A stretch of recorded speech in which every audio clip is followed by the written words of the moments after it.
Hi, this is Serena from Cowichee Creek Nursery. Today we are here on a cloudy winter day and we are going to be looking at some citrus trees. This citrus tree here, this lemon tree, belongs to my mom and dad. If you've ever been out to the nursery to purchase a tree, you may have heard us talk about this tree.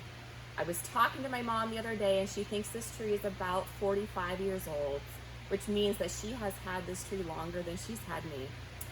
So we have this tree and it's about little over 6 feet tall. It's 45 years old, and if you can see the container, it's not very big. This pot is only about 16 inches across and about 18 inches tall. So we keep it in a smaller container intentionally.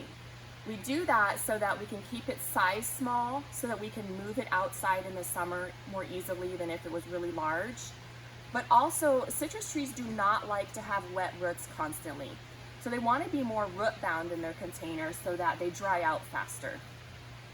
One of the things about having an older tree like this in a small pot is you still want to refresh its soil every few years. And we do that by tipping it on its side. And I'm not going to really actually do this, but where you tip it on its side and you want to take the container off. Now, if you had a plastic container, that would be easier. But they do prefer the clay or the terracotta. They allows the tree and the roots to breathe more, so air moves in and out of this more easily than through plastic. Once you get it on the side, you can take a knife. A longer one's probably easier, but you're going to run it down in between the soil and the pot, and that can be pretty hard. The roots in here are pretty large, so you would run that down in there, run your knife around, and then you probably take a couple people, but you will be able to pull it out. At that point, you would shave off 1 or 2 inches around the outside and off the bottom. Then you're gonna put some fresh soil, very little, in your container, put your tree back in, and then put some fresh soil around the outside. We do recommend our citrus soil. We make it specifically for citrus trees and other fruit trees that you are keeping in a container year-round, that you're not ever planting in the ground. We have that available at the nursery in the season.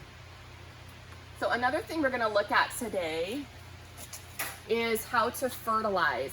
So we have citrus tone, Espoma citrus tone. This is what we carry and have for the last few years, and it's a good thing to use to fertilize your trees, and this is the right time of year to do that.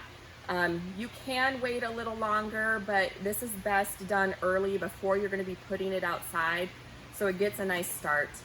Just follow the directions on the back. One thing I would note is most of the instructions are assuming you have it planted in the ground, so you do need to follow the instructions for potted plants. And I'm going to do that today. I already have measured out the right amount of fertilizer, and you sprinkle that around the outside of the container. And you can kind of work that in a little bit. And then water that in. And lastly, and you can see actually that we should probably be picking this tree, but we do have a few blooms, and if Steph can get up closer, we'll show you. We always talk about when you buy a citrus tree here at the nursery, how you be the bee. You gotta pollinize your tree on your own. When it's inside, most people don't probably have a lot of insects inside pollinizing their trees. But if you want fruit, you do have to pollinize. So I have just like a little artist brush. You can buy these for little kids. You can buy these at art stores.